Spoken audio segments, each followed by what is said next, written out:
Hey there. I don't know if you can hear me at all. I'm having a few technical slowdowns at the moment. How are you? Welcome to the show today. So it's a Feel Good Astrology show, and I'm having a look at your charts. I wonder what you've been up to. Let me know where you are and who you are, and I will start reading real soon. So we've got Penny Albertella from Devon joining us. Hi, Penny. How are you doing? We've also got Dana joining us as well. So what I'm going to do is just bring up the the screens that I need. I'd love to hear how you're getting on right now, like how the energies are serving you. I've had a quite interesting week, and I've been recording a lot of stuff about Pluto. There's been quite a few requests to talk about Pluto through the houses, because there's lots and lots of talk right now about control mechanisms. And also people are realizing how they're feeling a bit trapped in life at the moment. So that's been really coming up as a theme. And then the really funny thing that's happened for me in this last week is, sorry, I'm just looking for all the charts to come up onto my screen. That's why I'm looking around a lot. But one of the funny things is I was trying to teach my daughter how to do the splits. And it was something that I taught myself when I was her age, when I was around about 7 or 8. And I thought, this is going to be a great thing for us to do together. And so I got some exercises, and we started exercising together and starting to stretch and whatnot. And it was really feeling good. And then on Monday, I did my stretches, and then I was relaxing. And then as I was relaxing a bit later on, about half an hour later, all of a sudden I felt this rip in my calf muscle, and not in my calf muscle, in my thigh.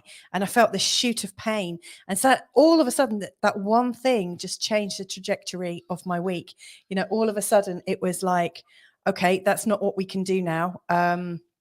Yikes. I'm going to have to change my ideas on this, plan for us all to learn to do the splits. And so, we have these little challenges. And this is the thing that I think really comes up with Pluto, is sometimes there is an immutable force or an unstoppable force that we come right up against. And you don't always know when it's going to happen. And sometimes you need to just be prepared for those little moments in time that we can't quite plan for. And the other sense that I get is, something could just change in an absolute moment, where you think you've got it all sorted, you're feeling really proud of yourself. And then all of a sudden you realize that you've just done one thing and it's kind of been a bit of a mistake, or who knows how it's going to turn out. Thankfully, I'm not in pain, and it's all being treated with homeopathy and rest. But yeah, lots of different things going on. We've got some different comments coming up. We've got Orla joining us. That's Blusher and Brownies. Hi, guys. We've got the Global Nobles joining us from Lisbon. Hola. Penny is sharing. Not as brilliant as I thought I'd be, having got out of eclipse season. I know I need to be patient, but it's hard. I've been doing a porno course all weekend, which has been interesting. I always have trouble saying that, Penny. Isn't it something to the effect of... thank you, please forgive me. I've already forgotten another 2 of them. I can't remember what they are now, but it's a really good prayer. I have used it myself. It's a really good mantra, a really good way to focus yourself. Let us know what you've learned from it. I'd be really keen to see. So hopefully I'm going to get the screens up right now. The computer is now allowing me to do that. And we'll bring on our first chart, which is Dana's. Dana, can you just confirm to me, how do you... I've frozen. I don't know if you saw that. That was an awful freeze. So Penny is just saying, I love you, I'm sorry, please forgive me, and thank you. Thank you. That is the Ho'oponopono prayer or mantra.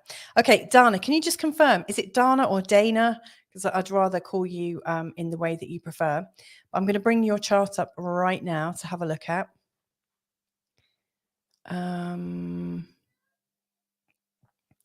Okay, let's take this branding off so we don't have that in the way. That's better. Nope. Wrong one. Okay, that's better. So let me have a look at this chart. And so we've got Dana that's born on the 7th of October, 1974 at 10 p.m. in Israel. And there's some really nice shapes. This is the first time I'm really having a look at Dana's chart. And yeah, there's these lovely triangles known as grand trines. All of these blue angles, they're 120 degrees, pretty much exactly like the moon here at 0 degrees in the sign of Cancer, coming up to Ceres here at 1 degree 46 in the sign of Pisces. It's beautiful. So it's a lovely grand moon trine. It's really beautiful. So yeah, my first thoughts about Dana's chart is what a lovely sense of balance and what a lovely sense of grace that she has, because there's all these lovely connections here. So as we're looking at Dana's chart, you can see that she's got her ascendant in the sign of Gemini. So that's an air sign. We've also got her sun in the sign of Libra, another air sign. You'll notice here her sun is in a really tight little sort of communion here. She's got Venus at 6 degrees. She's got Pluto at 6 degrees, all in the sign of Libra. Then she's got the sun here at 14 degrees and then Mars here at 16 degrees. This is pretty dynamic, I have to say. And you'll see that they're sort of dynamically stretching over to Chiron here at 22 degrees in the sign of Aries. Now, her Chiron is 22 degrees. Let's just see where Chiron is right now. So 18 degrees. So she's in the phase of her Chiron return already. And that's quite a tricky thing to experience. Let's just see if I've got any comments from I pronounced it right first time, so it's Dana. Okay, that's great. Dana, can you remind me what it is you'd like me to talk about? I have a feeling it might have had to do with the Chiron return, but I can't actually access my emails at the moment. So if you could share that with me, that would be fantastic. What I'm noticing here, and what I really like about Dana's chart, is that she's got her midheaven at 3 degrees in the sign of Pisces. And she's got this lovely stellium here. Now, if you've been looking at astrology for a while, you'll know that when you've got planet after planet after planet in a similar area, so it's always more than 2. So it's when you've got 3 or more planets, they're known as being in a stellium. It's almost like being in a daisy chain. And so not only has she got a stellium here, so she's got Venus and Pluto, then linking in just to the sun and then Mars. It's almost like their energy blends together a little bit.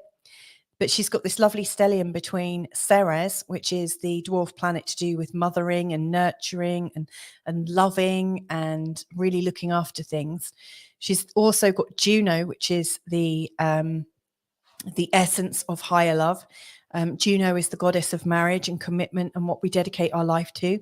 And then we've also got Jupiter as well, all in the sign of Pisces, which is really, really ethereal. So we've got a few things coming up about her and her character. So she's got this air ascendant, an air sign sun, including all these planets here. She's also got her Uranus here.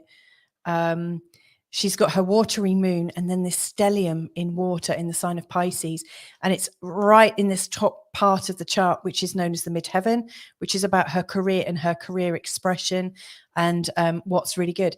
Now, what's kind of challenging right now, and I would imagine that this is already having a bit of an effect, and that would be the position of Saturn. So Saturn has recently gone over this really critical part of our charts. And it's usually really quite tiring when Saturn goes over any angle. But in particular with the midheaven, what I normally see is that people are getting into almost like it feels like work is really oppressive, like there's too much of it. It feels like there's no stop. You can't take your foot off the gas. Maybe the energy needed to survive and thrive right now is it's all at top gear. It's like she almost can't go any faster and she daren't slow down. And so it just feels a bit oppressive. And it often feels at these times that authority becomes quite oppressive as well, because the 10th house, things that go through the 10th house often show us authority. And Saturn is one of these authoritative planets.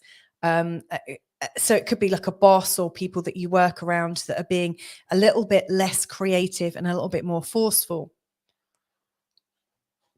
Now, given that Dana's got a real sort of mix of air and water, like you guys that are watching, what kind of characteristics do you think that might bring up?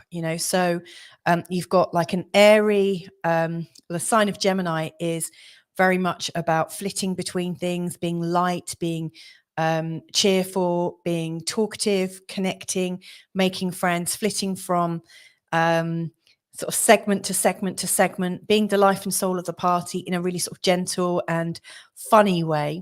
Then with the moon in the first house, she also wears her heart on her sleeve. Even with the moon in Cancer, which can be a little bit closed down, she feels everything.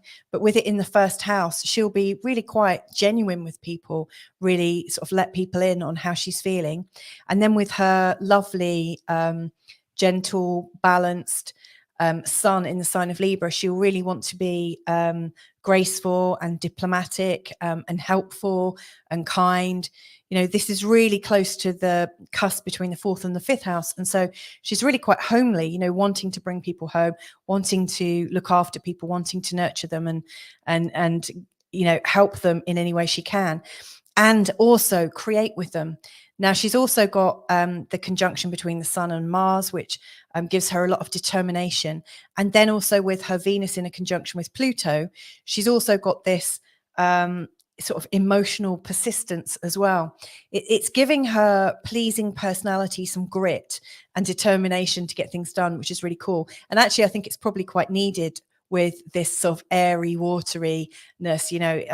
She's almost like a rainbow, because if you think of it, you can't have a rainbow without the rain. You need the moisture in the air. And then you need the air to create the rainbow as well. So she's kind of like the embodiment of a rainbow.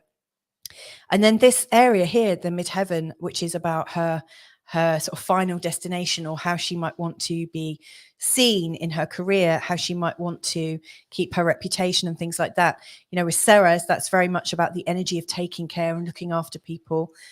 With the dedication shown by Juno, that would be, again, looking after people and caring for people and loving people. And Jupiter, feeling optimistic about people. It really wouldn't surprise me if, I could imagine so many different careers that involve being diplomatic, sorting people out, caring for people. For instance, lots of consultancy work. I could see so much design work, because she's got lots of creative elements, including Venus in the sign of Libra, the Sun in Libra, her Mars and Uranus and Mercury all in the 5th house, all lends itself to creativity. But then, with the care as well, it wouldn't surprise me if she the work that she does helps to protect people in some way, or helps to make people feel more at home or more loved or more secure. So there's a lot of different themes going on there. Now, Chiron is probably, in terms of what's going on at the moment, I would say Chiron is probably a bit of almost like a bad smell. Chiron, wherever it goes, it brings up lots of development for us. It brings up a lot of stuff about our hurts and our woes and our pains and stuff. And it's been going through the sign of Aries since 2017. Now, it's wherever it's gone, it's been in opposition to her own planets. And so early on, probably not in 2017, but probably towards the end of 2018, I don't know to be exact, but Chiron would most likely have been around about here in opposition to her Pluto and Venus. So that may have created intimacy issues, in particular trust issues, because Venus in a conjunction with Pluto shows that, when you fall in love, it's absolutely true, it's loyal, there's trust, it's solid. The whole idea of Pluto and Venus together is this solid union. And so Chiron going in, up against it really shows almost like there's not a loss of trust, but there's a loss of faith in life itself. It's like, who can I trust right now? It brings up suspicion. So I imagine something would have triggered some emotions back then. And then just in this last couple of years, in particular last year when Chiron was in opposition to her sun and Mars, and then going backwards, retrograde, and then forwards again, that would have been quite exhausting, bringing up lots of identity issues. So, am I in the right place? Am I in the right job? Am I doing the right thing by me? Blah, blah, blah. These are very sort of like deep issues. And then she's coming up to the Chiron return itself, which is when we get this almost moment of reckoning.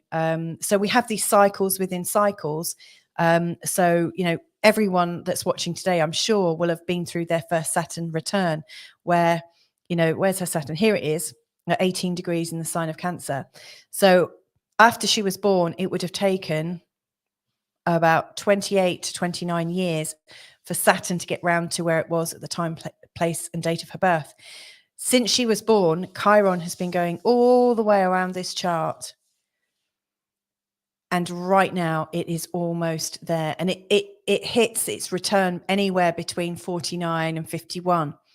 Now I happen to know, she's a couple of months older than me. So, so I know she's 48. So it feels a little bit early. Feels like it's a little bit earlier in the post, but she's definitely going through the motions of the Chiron return.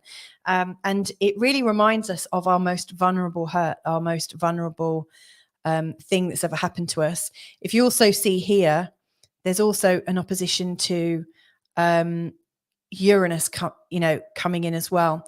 So once she's gone through her Chiron return, Chiron is then going to go into opposition to Uranus. So it does feel like this whole area here where Chiron has been really impacted. And in this last year, we've also had Jupiter going through the sign of Aries, which would have inflamed any of these identity big questions going on. And so like when she might have been saying, am I in the right place? Am I doing the right thing? That I think would have been coming from this sense of maybe there's more for me somewhere else, or this sense of a first hurt. Now, when Chiron comes into its return, it then is in its original position, and then it carries on moving, and it will make like its first connection after the return will be the opposition to Uranus. So that would have happened probably within the first couple of years of her birth. And so that first challenge to her that might have caused hurt, it could have been, especially seeing as it's got Uranus here, it could have been somebody leaving, or another sibling coming, and the feeling of separation to the mum.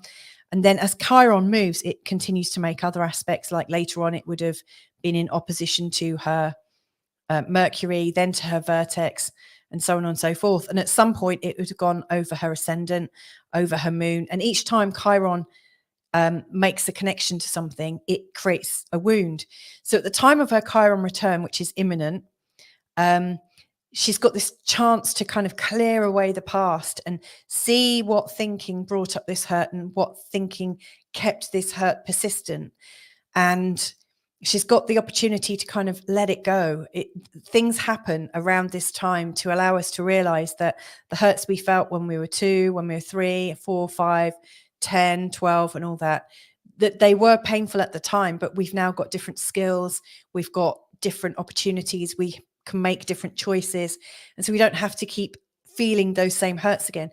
And whatever you don't deal with straight away, it tends to come back in a grown-up form. So if she's able to get a grip on what has been occurring for her and what has held her back, what vulnerability and feeling like a sting, what core wound keeps coming back that you've not been able to fully get a grip on, if you're able to kind of work even deeper into it, then when Chiron opposes your Uranus, it's all that's going to come up is like an echo of the past. There'll be a situation that might remind you of a bit of separation, and then there'll be this feeling of, yeah, I remember, as a kid this happened, and now I'm okay. In fact, this might show as Chiron moves into this area, it might show a move, because often Uranus helps to move us into a different location. So I'm just going to see if there's any other things coming in. Dana's saying, yes, I'm really interested in my Chiron return and the North Node in 7th with Neptune. Okay, that's perfect. Let me just have a quick look. Oh, I see I've got a newbie here. Hi, Thunder Duck. It's not Chiron with a K, it's Chiron. That's perfect. And we got a Facebook user saying, I'm late, but I'm here. I don't exactly know which Facebook user you are, so please let me know. And Dana's saying, this is so interesting. Oh, yes, I've been doing the work over the last 5 years. That's great. Okay, so I'm just going to have a look in terms of your North Node and Neptune. It's interesting. You said the 7th house. I don't know if I've put the time in wrong, 10 p.m. or the place wrong. But anyway, in terms of the North Node and Neptune, I know this because my Neptune and North Node are in the same place. They're in a slightly tighter conjunction, in fact, but pretty much in the same place as yours because I'm born just two months after you. It's quite a dreamy North Node. You know, it brings up this feeling of fate. It brings up a feeling of imagination and intuition. And it definitely brings up a lot of, I think, desires to kind of connect to a higher consciousness and to follow what really feels right. I think it's really important that you follow your instincts, especially with your Cancerian moon, especially with this Jupiter and Ceres and Juno conjunction. And especially that you've got your Mercury in the sign of Scorpio. That's really, really intuitive.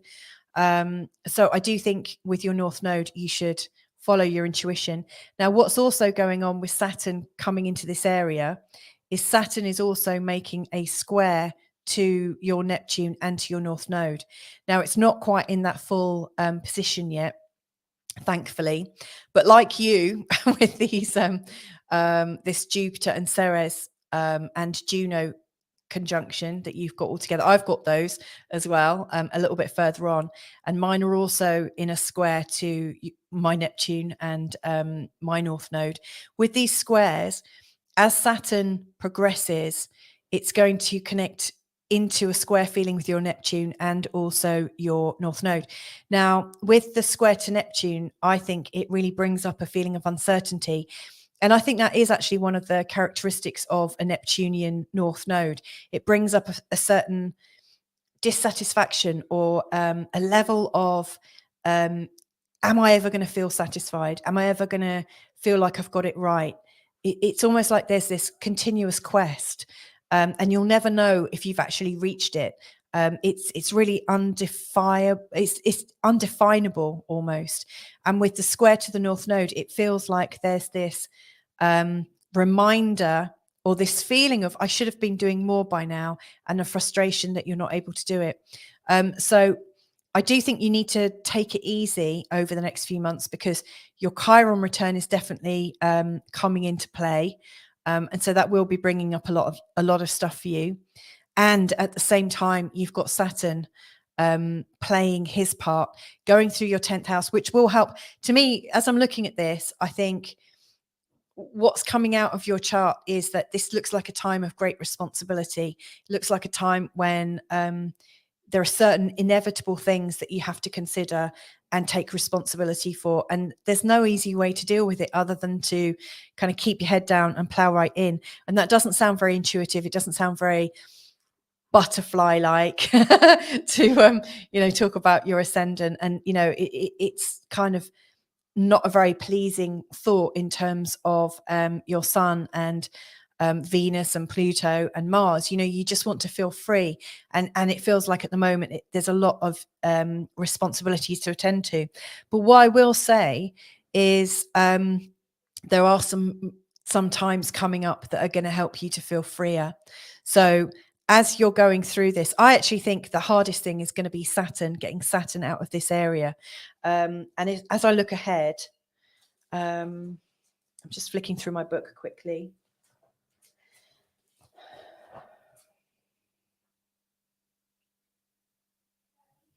Yeah, Saturn's still playing his games until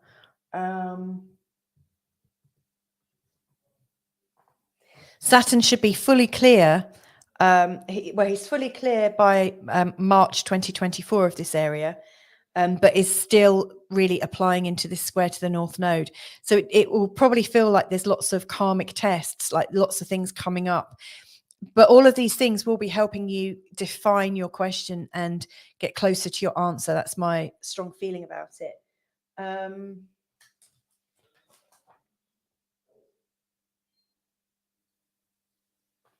Yeah, and even when Saturn goes retrograde, yeah, Saturn's not going to impact this area. It's not going to go into a conjunction or a square. You know, he'll go into a square, but not an exact one. So the worst is, or the sort of juggling, the feeling of one step forwards, two back, is really leading you up till March 2024. However, what I really want to share with you is Pluto's position is quite interesting at the moment.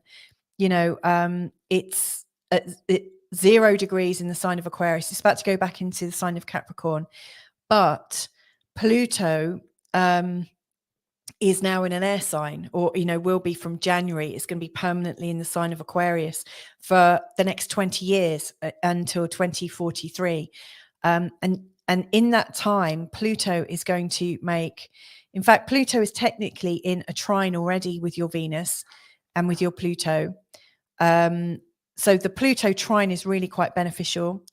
And Pluto's going to be, as he moves forwards over the next 5-6 years, Pluto's going to be in a trine and leading into a trine with the sun, a trine with Mars. And this is going to lead to a lot of influence, a lot of power, a lot of strength. So it feels like whatever's going on right now is to shift you into the right place for you. It's really guiding you into the right place, the right time, and the right level of resourcefulness, because now that Pluto's lined up, you're going to have a much better time of it. And trust me, once this comes out of the way, once this Chiron energy is vanishing, this is all just going to kind of strengthen. And so I actually really feel that you're going to kind of fly, you know, things are going to get so much easier. So I hope that's helpful. Let's just see if there's anything else coming in. Oh, it's Sarah. Hello, Sarah. Nice to see you. Thunderduck is asking, is it an asteroid? Yes, it's kind of like a comet asteroid, but it's classed a bit like a planet. Yes, very interesting. Everyone should click the like button. Thank you, Thunderduck. Sarah's switched to YouTube. Hi, Louisa. Hello, Sarah. And we've also got Gina Haynes Smith. Hi, Gina. I don't think I've ever seen you on the show before. So hello, big hello to you. Welcome. So yeah, I'm going to leave that there for the moment. But if you do have another question, then please do just give me a shout, and let's move on to the next chart. So the next chart I'm going to be looking at is Owen's chart. So Owen was born on the 4th of July, 1967 at 10 minutes past 8 p.m. In Huddersfield in the UK. And so what I want to do is just look at his chart from the perspective of what's coming up, really, what he can look out for. I know that he dreams of a lovely life with a beautiful house and beautiful friends and just this feeling of purpose. And that's a really sort of beautiful, sort of expansive way of being in the world, I think. So what I notice about Owen's chart, first of all, right at the start, is he's got his Sagittarius rising. Now, this is going to be interesting, actually. In fact, I might need to go back to Dana's chart as well. It's interesting because Dana had Gemini rising, and Owen's got Sagittarius rising, you know, so they've got the opposing signs. Let me just check.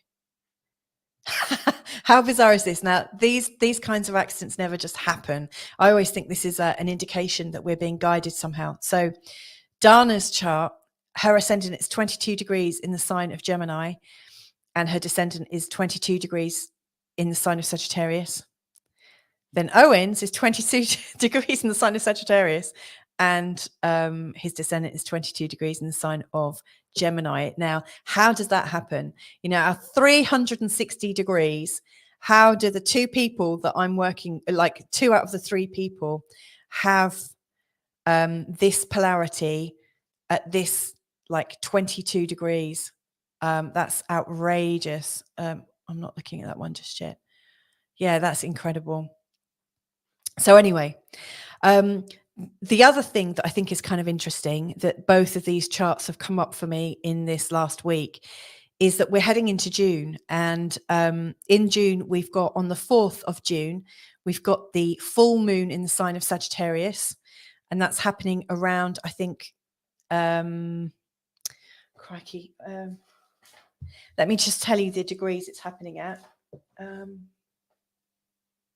13 degrees in the sign of Sagittarius. If I just go back to Dana's chart, this full moon coming up, Dana, on the 4th of June is going to be connecting to your North Node and your Neptune. So the feeling, just a final thing I would say, on the 4th of June, it'd be a great time for you to really spend a moment trying to define what it is you're looking for. And if you can't define it in the terms of how you want to live, what I would think is, how do you want to feel? If you can connect to that feeling at the time of the full moon, it creates a kind of magic of its own. So there you go. That full moon is going to be quite important. And then later on the 18th of June, you've got the new moon, which is happening just over your ascendant at 26 degrees. So it's just a few degrees there. And it's not far from your moon, Dana. So the new moons, which are times to create a new way forward, a new intention. This is a really powerful month coming up for you. So I'm not surprised that your chart really fits in with this astrology for the month ahead. So watch this space. And, you know, how funny that Owen's is starting in this way as well. So now the next thing I notice about Owen's chart, obviously, I know he's a Cancer because he's born in July, and his sun is at 12 degrees. He's got his moon at 7 degrees in the sign of Gemini. So we've got, you know, this water air connection with a bit more fire. It's interesting, isn't it, that Dana had Gemini, Cancer, and Libra highlighted, and he's got Gemini, Cancer, and Sagittarius highlighted. So they've got another couple of things in common. Anyway, let's just talk about Owen's chart and what's going on for him at the moment. So what I see as being interesting and possibly challenging. Now, in recent times, we've had, as you look at Owen's chart, you'll see that his houses are all different sizes. You know, he's got a couple of really small ones here, and these ones are big. So when something goes around this area or in this area at the top, these houses, they represent different areas of life. And so for the last probably about 7 or 8 years, Pluto has been going through Owen's second house. And the second house is that place of our resources, our personal resources, our ability to earn money, how we feel about our level of resources, and also how we value ourselves. It's all sort of encapsulated in this house. And so first of all, wherever Pluto goes, it's teaching us something about control, and it's teaching us something about something that we're afraid to look at. You know, Pluto is like the king of the underworld. He is also the god of wealth and also the god of power. So Pluto is trying to teach us about power somewhere, and wherever he shows up in our chart, there's something for us to learn. And I can see that this lesson that Owen is going through in terms of earnings and money and resources and access to resources is a really, really long one. You know, it's almost taking him until the, 2040 or something like that. It's a long time. It's a long time to have Pluto in this area. But what I've seen now, with Pluto just changing signs, it's interesting. It's showing that there's another sort of like reset for Owen in terms of how he's been. So in the last 5 years or so, maybe 7 years, taking us to about here, Pluto's been going through the tail end of Capricorn in the sign of, in the second house, to do with money and resources. And it would have been really emphasizing the fact that we live in a capitalistic world with capitalistic rules and ideas on how you earn money and how you have to do it. And also the shame of what happens if you don't play by those rules, but also giving you the chance to play within those rules and challenge them and see if they are really fit for purpose or not. Now, Pluto is just about to go back into the sign of Capricorn, but not for very long. And we're really heralding now this space of Aquarian energy, Aquarian earning energy in his chart. And so what this is really saying is what you're already prototyping and the way that you're thinking in terms of there needs to be a new way to manage money, to understand resources, to share resources, to gift each other. That will have a greater significance for him over the next 20 years or so. And I do think you're going to be able to not just survive, but I really see that you're going to be able to almost pioneer a new way of being. So you might want to look at some of your recent explorations and think, is there a way that this could, the services that you provide, is there a way that you could help other people, help more people in the way that you do? So I think there is something coming for you that could really help you almost create a business out of the way you're seeing things. Now, you've also got Saturn has just, in the last short while, let's say in the last 4 months, Saturn has gone into your third house, and it's going to be there for at least another 4 years before he comes to this part. And so at the same time as this is happening, you've got Saturn coming into this area of your communications and the sense of community and your sense of belonging, and also your sense of connection at a base level. And so it might feel like things have got a little bit organized or formal in communities, because like the third house is all about communities. But actually, I think what's going on is there is a change in the way you can perceive what a community is. So like we all have ideas of like, oh, I live in this town and this is my life and this is what I must do and these are your expectations and this, that, and the other. But I think there's something really quite radical. Like you are on a journey to explore the nature of community and how people form, how people come together, how they might talk and share together. So there's a lot of stuff going on around there. You've also got Neptune coming into an alignment with Chiron, which is quite interesting and quite difficult. So I think some of this is also related to an unhealed wound that is a little bit difficult to define.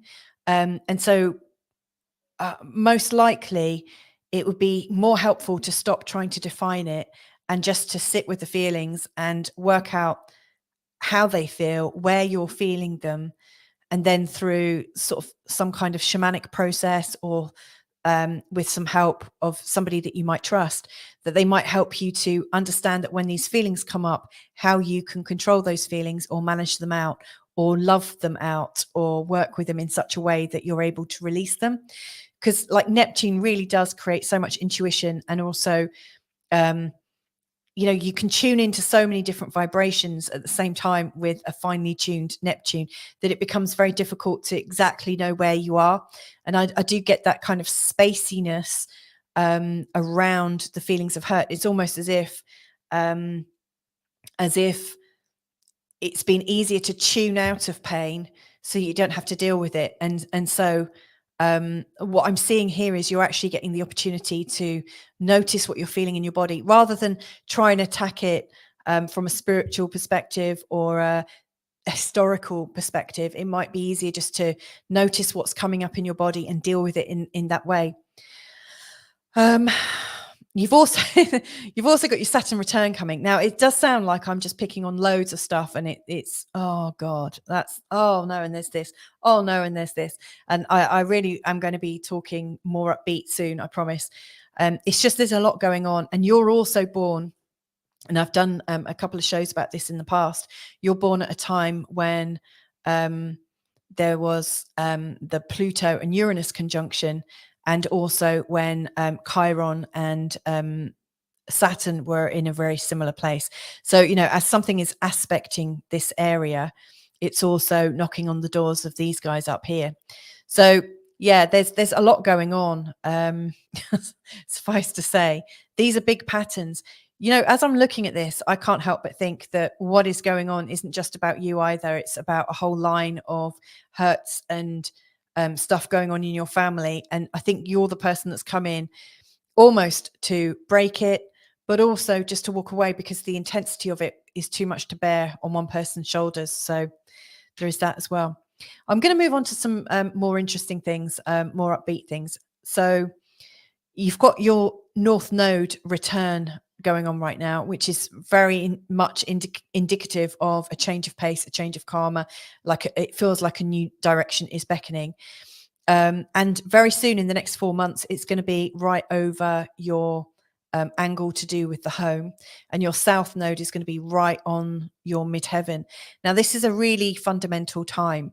Now, it could be showing a shift in where you're living and also where you're working, because the nodes are going to be right here on your home and right here on your career. So if you're planning on moving or working differently, plan for it in about 4 months' time. I wouldn't plan for it around mid-July necessarily, because we've got Venus going retrograde, and we've got quite a few different bits and pieces going on. I would wait until September, or maybe even October, when Pluto starts to move forwards again, when Pluto's out of his retrograde and moving towards Aquarius again. I would wait until the summer's over. Enjoy the summer and start planning your next step, because I can see there's an incremental step forward in the next 4 months. And Jupiter now is actually in your 4th house, bringing a lot more luck, a lot more expansion, a lot more curiosity at home. It's really whizzing through the 4th house. And usually as Jupiter does that, it expands your opportunities to live. It expands the quality of your life. And it creates a whole new sort of energetic force. I'm just trying to count something.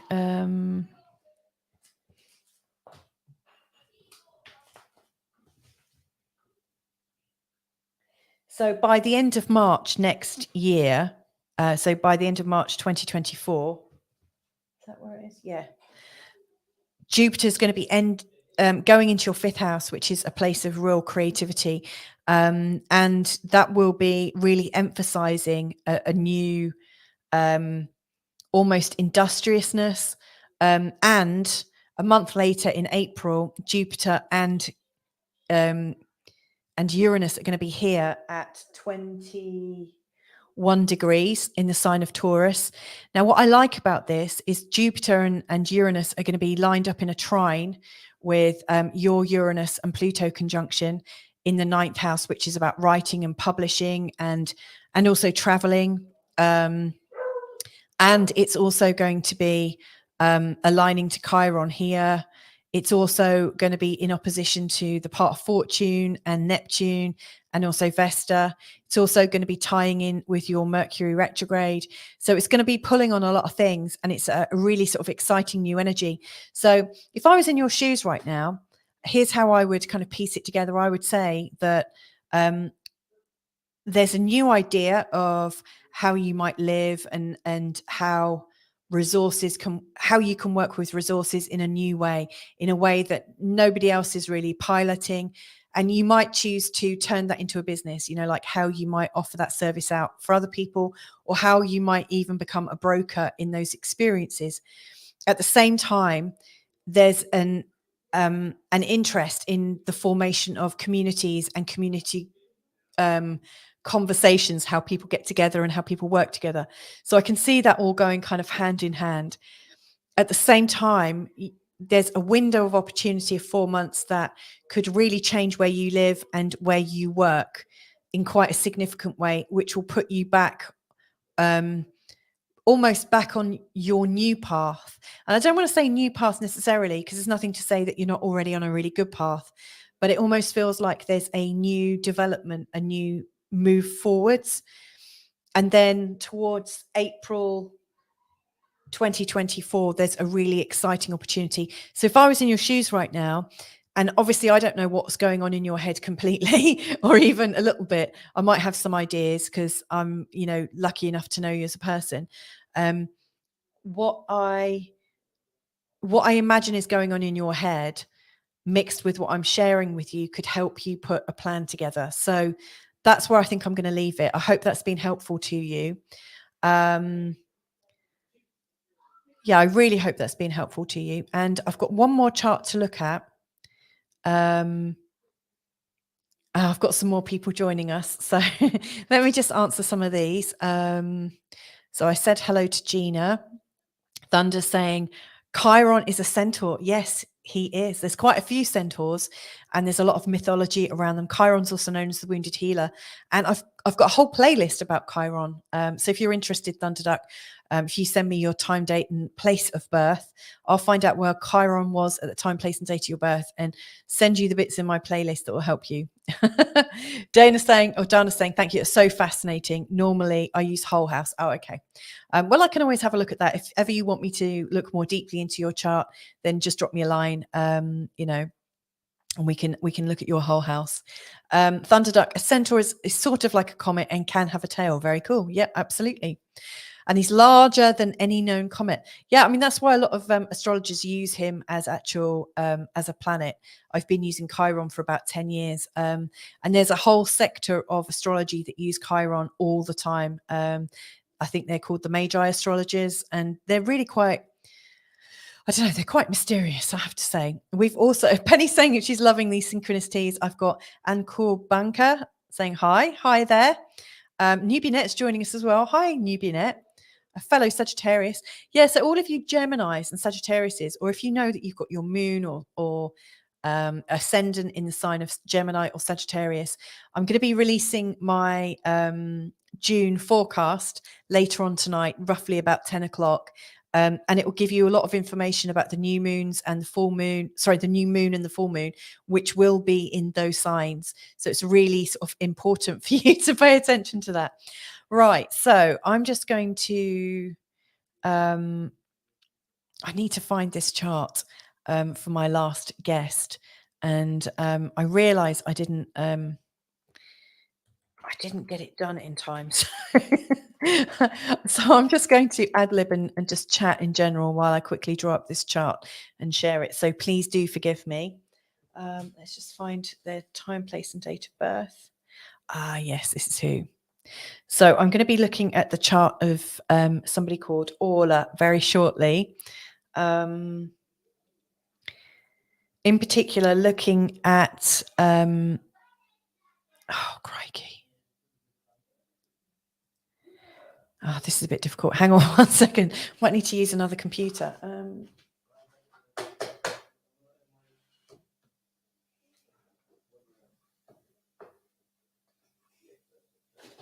Sorry about this.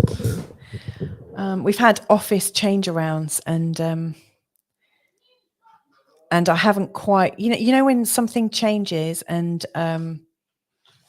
you need to change the way you work and you don't always understand the full implications of it until you encounter every different permutation of difficulty. That's what's happened to me right now. Right. This might be the quickest way of doing it. So if you're watching this with some mild amusement about how horribly prepared I am, maybe you could send me a question about this month ahead's energy, and I'll see if I can answer it for you as well, whilst also doing this.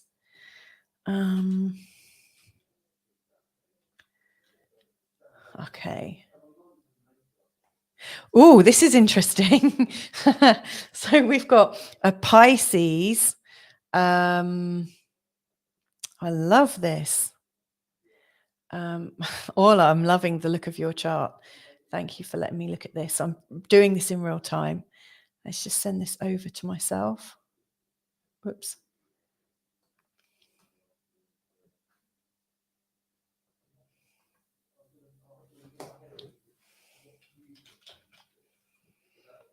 I wonder if there's any questions. No one sent me a question yet. Oh, please help me out.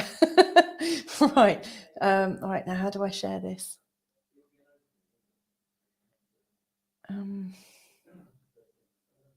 It's a bit embarrassing, all this dead air, isn't it?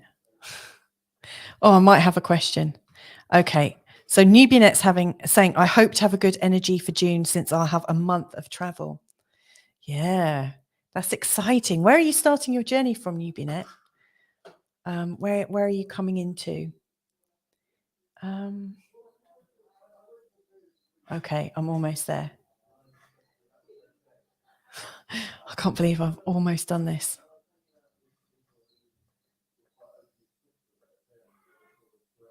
Okay, right. Now I should be able to do this on my computer. Oh dear. We've got another helpful question as well that I will answer in just a second from the Global Nobles. And they're asking, is there anything we should start to accomplish in June before Venus goes retrograde? Yes. What a fantastic question. So what you need to be doing before Venus goes retrograde is think about if you want to sell something. If you're buying something, you want to try and buy it either before Venus goes retrograde or after she starts going direct, i.e., so when she is moving forwards again, it's the best time to buy. The reason being is you'll probably get a better price, because when Venus is retrograde, we tend to overprice things in our head. So we get this feeling like we really want something and we really connect to that feeling. And so my advice is, if you're about to make a big purchase, really think in terms of whether you're buying it or selling it. If you're selling it, you want to try and sell it during the time when Venus is retrograde, because people might fall in love with what you're selling. But if you're trying to buy, you want to buy it before Venus goes retrograde or after. So I'm really here now, Orla. This is the most important thing. So I've got some more questions about when Venus goes retrograde. So that is happening. Just getting my book. This is for you, Thunderduck, asking the question. She goes retrograde on the 22nd of July, and I'll tell you the rest after. And it's also going to be in one of my updates coming up soon. So I'll come to the rest of your questions in a minute. Thank you, you glorious people. Right. So Orla, I've got your chart on the screen now. That's great.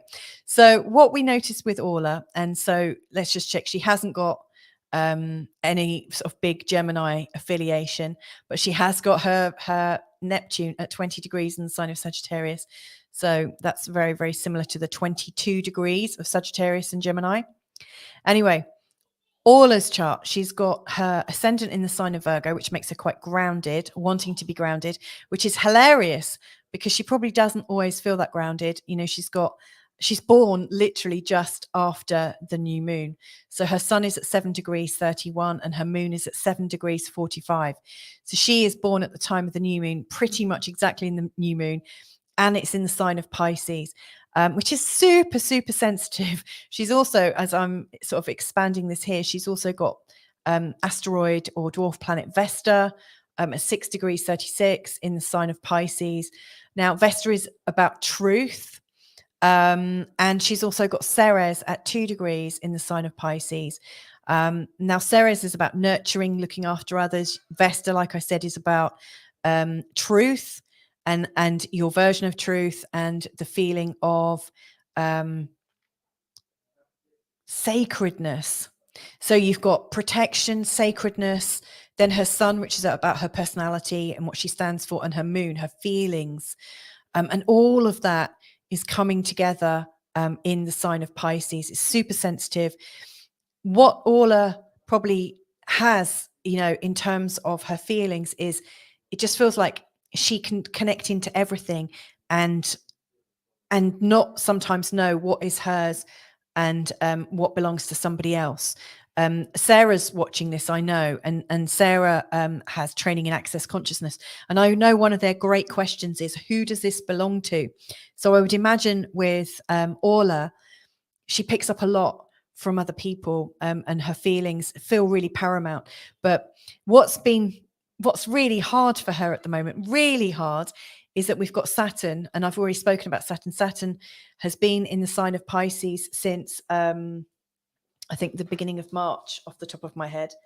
And Saturn is applying to this area. In fact, Saturn right now is at 6 degrees in the sign of Pisces, which is right on what she knows to be truth. So if you can hear a kid screaming in the background, that's one of ours having a tantrum, no doubt. Saturn is also over her sun and over her moon at the same time. So all of the magic of being born at the time of the new moon, which creates a blank sheet, and like the new moon energy is all about growth and hope and optimism, and the ideas that you can, from tiny acorns, grow great big changes and this, that, and the other. Really what's going on right now is, if anything goes over this sensitive area, it is magnified so much more for Orla than it would be for anyone else. So like normally you might have Saturn go over your sun, and yes, it hurts and it can be a bit painful, but you know, she's having it go over her sun and her moon at the same time. Now, in some respects, it's a bit like, you know, when you have children, do you have twins and you get a lot of stuff done in a short space of time and then you can relax a bit more? Or do you space them out like you have your children with 2 years apart or 3 years apart, and you have two sort of moments that are slightly difficult with a bit of a gap in between? In Orla's case, it's like she's had twins, but she's really going through it at the moment. Now, what I'm going to do is I'm going to see how Saturn is moving over this, when he'll clear off and when he's going back, because these planets appear to go retrograde every year, and Saturn spends almost half a year retrograde and half a year forwards. It's not exactly like that because he does move forwards irrespective of that. But, you know, it is a process when you've got Saturn going over something. I also noticed, like Saturn, she's got this lovely Jupiter trine to her moon and her sun and her Vesta, really emphasizing the delicate nature and her almost like psychic, intuitive, kind, compassionate nature. And Jupiter is there sort of encouraging her, giving her strength.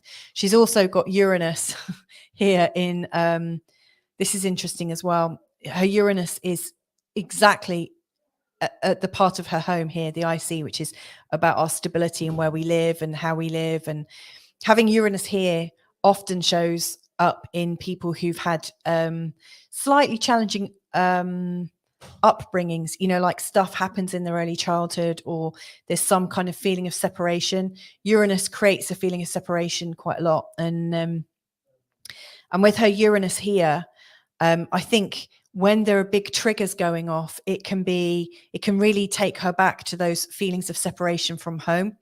And it's interesting because I remember now that Orla, when she was messaging me earlier, it was, how do I return home, or should I return home? Just to fill you in, she's from Ireland and has been living in the UK for a while, and is actually feeling quite homesick. So I can see here that Uranus being so close to her home really shows that although she might be yearning for home, there is also this funny dynamic that when she is home, there is this feeling of instability, or this reminder of the reasons why she may have moved from home. It may well be that she's too gentle, too psychic, too impressionable, too open to other people's pain, that actually moving away from where she grew up was actually quite helpful, because it gave her a chance to form her own individuality. Now, something else I want to sort of comment on here is this 7th house, this area here, is about everyone that's not you. So this is about this house here. The first house is about Orla, about her body, her arrival in this world. This area here is about everything that's not Orla. It's everything that's outside of Orla. So in many respects, it's a projection screen, because everything outside of our body our eyes are actually projecting to us and our ears are receiving. It is like an illusion, everything outside of ourselves. I mean, all of her relationships are reflected in this bit here. But she's got her sense of personal identity and her emotions, her need for truth, her need to look after others, her need to connect to others, which is Juno, showing her determination and her conviction, and her Mercury here, all in this part of other people. Now, people who usually have this much in the 7th house usually end up doing a lot for other people, serving other people. Also in the signs of Virgo, Pisces, Sagittarius, and Gemini. So she's got most of her planets in these 2 signs, and also 2 in this sign down here, Sagittarius. These are all known as the mutable signs, which are about serving other people. So I suspect Orla naturally puts herself into a position of serving other people. Again, that's another reason why I said, who does this pain belong to? I suspect that while she is going through a lot of pain herself in terms of feeling away from home and maybe not knowing who she is, I also imagine that she's also picking up on other people's questions about who they are and what they're doing and where they should be. I always think that whatever shows up in this area is teaching us what we need to learn to love in ourselves, because what shows up here also shows the kinds of people that we are pulling into our world. So it occurs to me that she's bringing in, almost like a magnet, people that need looking after, people that need caring for, people that need surprising, delighting, people that want to share in creativity and ideas. And again, with this kind of energy of being in the space of other people, tuning into other people's needs, working with people that need help and care, and loving people. I suspect with Orla, it's easy to forget who she really is. And so maybe what she really needs right now is to be reminded of who she is, which is why she needs to be back home, or is really feeling this sense of loss, or this feeling that she doesn't really know where she is and who she is and whatnot. Now, what I would share over, and this is also going on. Sorry, I didn't mean to sort of not snigger to myself, but this is also very disruptive and difficult to go through, Orla. And of course, you're born in 1970. Of course. Okay. When we are in our mid 40s, we often, or we all, we all go through something called the Uranus opposition. And so when Orla was born, Uranus was here and still is here in her birth chart. And it has moved all of this way in the years that she's been alive. And right now it's at this point. Now, if you remember, her Uranus is right slap bang on her angle to do with the home. And right now, Uranus is right here, right slap bang on the angle to do with being away. So it's like home and away. This is the area to do with our home, our childhood, all we learn about life and our patterns and stuff. And it's quite private. It's all done in secret. It's all done in our families and our homes. And it's where we really learn how to step out into the world. And then this area here shows what we do when we step into the world, and how we step into the world, and how we project ourselves into the world. It's really interesting because the 1st house, the 4th house, the 7th house, and the 10th house, that all of these houses are the most important houses, because it's me versus you, kind of home versus away. They are preceded by these 4 angles, which are like the north, south, east, and west. So I think really what's going on for Orla is she's being challenged to get really, really clear about where her compass is right now. Now, I can see that when Uranus goes over the midheaven, and also when it goes into its opposition, it often brings up feelings about the past. When I had my Uranus opposition about 3 or 4 years ago, it brought up lots of old memories from the past, which were really shocking. Uranus is about change, intuition, channeling. It's about things that rock us, things that move us, things that throw us around. They shake us around. You know, Uranus is a planet of consciousness, and it's there to expand your consciousness, and in doing so it shocks you and it awakens you, and it separates you from things, because until you feel the polarity of a situation that you're in, you can never really decide on anything. You can never really know where you're going until you understand what's at stake, and Uranus really gives you that experience of what's at stake. And right now it's like an elastic band that has been pulled as far apart as it can be, and it feels like it's about to snap, like you're under this huge tension between home and away. And this away is also linked to the career. So it might feel like you've moved away because of work, or because of, I don't know if you're married or have kids or anything, but it feels like you might have moved because of other things as well. Given that you do so much for other people and tune into other people's energy, there's a real sense that that other people's patterns are already playing into this as well. So I think there's, you know, I can't answer the question, should you go home or should you stay? But one thing I can see is that the tension is really real. Now, I'm just going to share with you when Saturn is going to be completely clear of this area. And if I'm not mistaken, because I answered this in the previous question, and also I think the question before, I think the answer is March 2024. Let me just get that. No, a little bit before then, because we're not going up to 11 degrees in the sign of Pisces, we're going to 7 degrees. So by January, the end of January 2024, Saturn has he gone? Let me just check this. Yeah, by January 2024, Saturn has got gone. He's like, right now he's over your planets, your sun and your moon, and that corresponds with the time when we often feel ill and tired, when our resources are stretched, when we feel like we don't have time to do all the things we want to do. We don't have the energy, we don't have the money. It feels like a time when we're running on empty, to be fair. And so Saturn's right there at the moment, and by the beginning of July, he's going to reverse back towards your descendant, which will take some of the emphasis off. It will feel like you're not under as much pressure.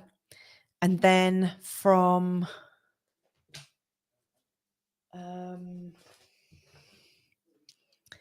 the beginning of November, just after Halloween, Saturn starts to move forwards again.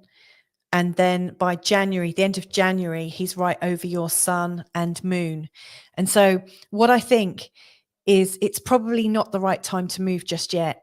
Like, if you're in a rush, I mean, sure, move. But it almost feels like you can't quite make your decision, or maybe your decision has other stakeholders attached to it. And so I think between now and November, in particular from July until November, it almost feels like it's time to trial in your head if a moving back to Ireland is the right thing. I would almost like to, in fact, I'm going to, I want to recommend that you spend the summer prattling about, having fun, hanging out with people you like, doing things you've never done before, and really living life as richly and as fully as you can, even though right now you feel like you're running on empty. You probably don't have as much money, and things feel quite shaky in terms of work and career, and you're standing in the world. I really almost want to say to you, kind of, if you could forget it all for 4 months, not forget it all, like do what you need to do, but also add in play, almost as if your life depends on it. Play, be playful, remind yourself of what it feels like to be alive. If you can do that for 4 months, I think by November, you'll know whether you can really connect to where you are, or whether it is absolutely island. I just feel like at the moment, while you're feeling this sense of homelessness and unrootedness and a lack of belonging, I think it's really difficult for you to settle and enjoy yourself. So for instance, I'll give you an example. It's not the same example, granted. I'm really not sure about where I'm living right now. I love Portugal. I'm not sure I'm living in the right town. In fact, I haven't felt like I'm at home for about 4 years.